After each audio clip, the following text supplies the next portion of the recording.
এই লেসনে আমরা দেখব হচ্ছে টুলস, কিভাবে এই টুলস নিয়ে কাজ করতে হয়। অ্যাডোবি প্রিমিয়ার প্রোতে যে টুলসগুলো থাকে এগুলো দিয়ে কিভাবে কাজ করতে হয়, এই টুলসগুলোই আমরা আজকে দেখব। তাহলে চলুন অ্যাডোবি প্রিমিয়ার প্রো ওপেন করা যাক। আচ্ছা, অ্যাডোবি প্রিমিয়ার প্রো আমি আগে ওপেন করে রেখেছিলাম।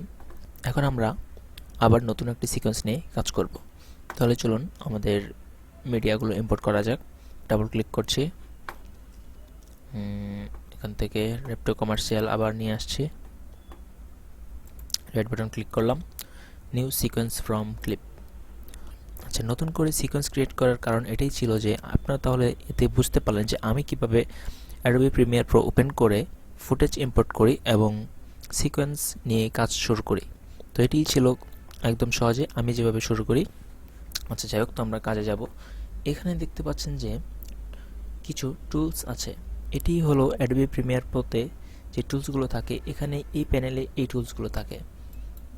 দেখুন যে এই টুলস প্যানেলটি আমি ছোট বড় করতে পারছি। আচ্ছা, এই টুলসগুলো নিয়েই আমরা আজকে কাজ করব। তো এটা তো আমার সোর্স মনিটর, মানে আমি যদি আমার এই ভিডিওতে ডাবল ক্লিক করি তাহলে আমার সোর্স মনিটর এখানে থাকে। এটি হচ্ছে আমার সিকোয়েন্স। এই সিকোয়েন্সটি এখানে ক্রিয়েট হয়েছে এবং এখানে একটা টাইমলাইন চলে এসেছে। আমি এটি জুম করছি। আচ্ছা, এটি জুম আউট করলাম। আচ্ছা, নিচে টাইম ইন্ডিকেটর আমি যখন টানছি তখন নিচে অডিওটি বারবার বিরক্ত করছে। তাই আমি চাচ্ছি যে আপনাদেরকে যেহেতু আমি শেখাবো, তো আমি আপাতত অডিওটি ডিলিট করে দিচ্ছি, মানে এখান থেকে আপাতত রিমুভ করে দিচ্ছি যেন এই সাউন্ডটা বারবার না আসে। তো যেটা করতে হবে আমাকে, এটা এভাবে সিলেক্ট করবেন বা এখানে একটি ক্লিক দিলেও সিলেক্ট হবে।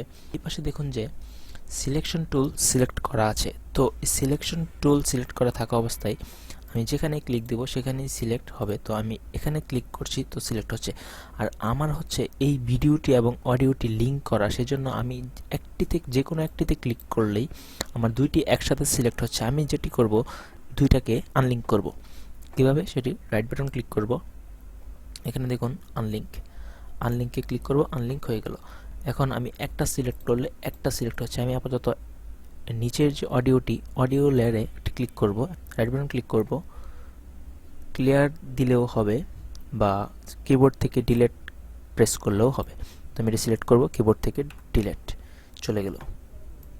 ওকে, ফাইন। এখন আর কোনো বিরক্তিকর সাউন্ড আসছে না।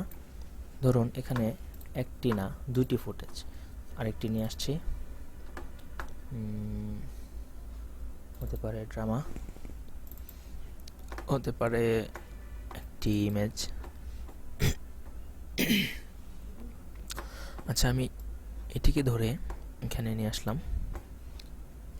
ইমেজটিকেও এখানে নিয়ে আসলাম, উপরে রাখলাম। আচ্ছা, এটিকে আবার অডিওটি আনলিঙ্ক, ডিলেট।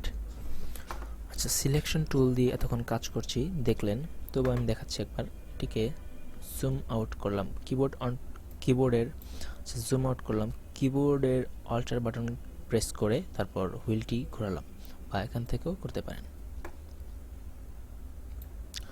তো আমি এই ড্রামা, এই ভিডিওটি এবং এটা এভাবে একটা একটা করে সিলেক্ট করা যাচ্ছে। তো আমি চাচ্ছি সম্পূর্ণ একসাথে সিলেক্ট করব। এভাবে ধরে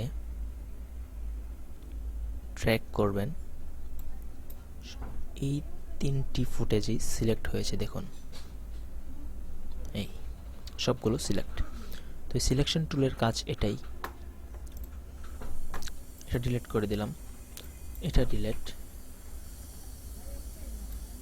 এখন হচ্ছে যে